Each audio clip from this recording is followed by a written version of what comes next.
வணக்கம். இன்றைக்கி கருப்புளுந்து போண்டா எப்படி செய்யறதுன்னு பார்க்கலாம். அதுக்கு 200 கிராம் கருப்புளுந்தை 6 மணி நேரம் ஊற வச்சுருக்கேன். 4 ஏலக்காய், 100 கிராம் அளவுக்கு வெல்லம். நீங்கள் வெல்லத்துக்கு பதிலாக நாட்டு சர்க்கரையோ கருப்பட்டியோ சேர்த்துக்கலாம்.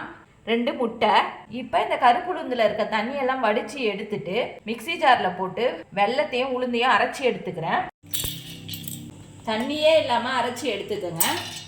இது கூடயே 4 ஏலக்காவும் சேர்த்துக்கிறேன். வெல்லத்தையும் சேர்த்துக்கிறேன். இந்த அளவுக்கு நைஸாக அரைச்சதை ஒரு பாத்திரத்துக்கு மாற்றிக்கிறேன். ஒரு பிஞ்ச் அளவுக்கு சால்ட்டு சேர்த்துக்கிறேன். இப்போ இதுலேயே 2 முட்டையும் உடச்சி ஊற்றிக்கிறேன்.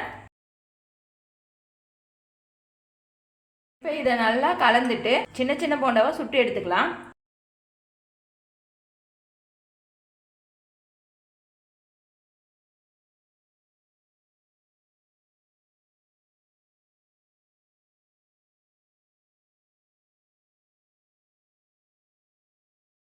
மிதமான சூட்டில் வச்சுருக்கேன்.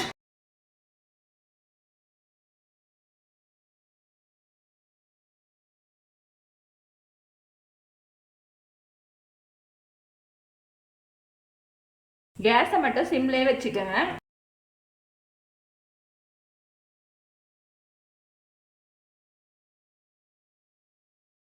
ஹெல்தியான இந்த கருப்புளுந்து போண்டாவை நீங்கள் செஞ்சு பாருங்கள்.